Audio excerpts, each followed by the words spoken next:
ازيكم عاملين ايه؟ النهارده فيديو كده خفيف، حابه اعمل معاكم طبق سلطه مليان فيتامينات، اساسي لعلاج الانيميا، حلو جدا للحوامل وحلو قوي في الناس اللي بتعمل دايت.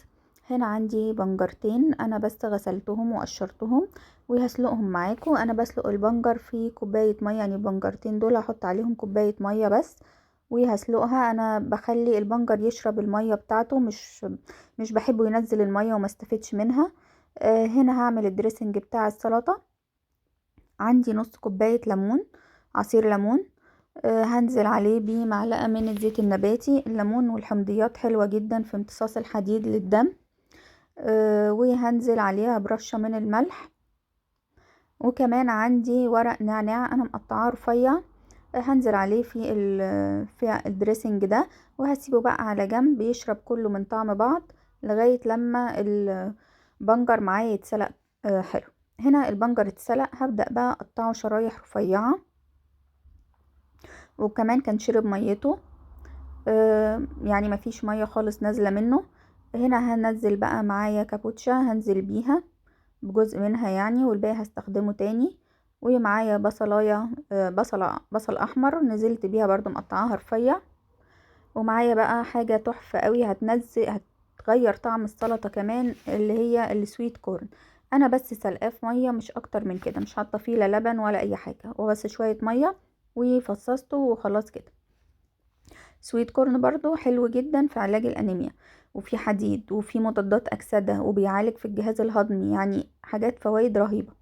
هنا هنزل بيه البنجر بتاعي. طبعا البنجر برضو مليان حديد، يعني دي سلطة كده من الاخر للي عنده انيميا. كل الحاجات دي بتساعد ان الهيموجلوبين يرتفع في الدم.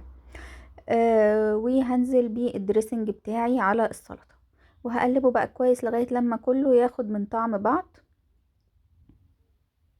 السلطة هتبقى كلها تقريبا لونها احمر من لون البنجر طبعا. هبدأ اقدمها بقى، هجيب بقية الكابوتشا اللي كانت عندي، اللي كانت باقية معايا، وهنزل بيها في الطبق. طبعا ممكن كمان ترفعي قيمة الطبق ده ان انت تحطي له جرجير، هيبقى رهيب برضو معاه. وهنزل بقى بالسلطة بتاعتي.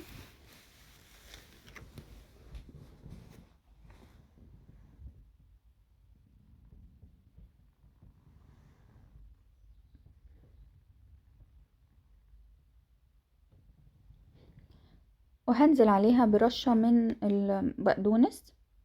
البقدونس برضو مفيد، كل الحاجات دي بترفع القيمة الغذائية بتاعة السلطة بتاعتي. وكمان اخر حاجة بقى معايا هي شوية من عين الجمل. انا مش حاطة كتير، بس عين الجمل مفيد جدا، بيبقى طعمه حلو قوي في السلطة دي. مش لازم تحطي كتير، حطي حاجة بسيطة منه.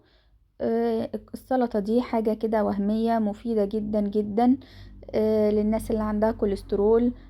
كلها حاجات بسيطة مشبعة جدا، الناس اللي بتعمل دايت، يعني تعتبر وجبة غذائية كاملة.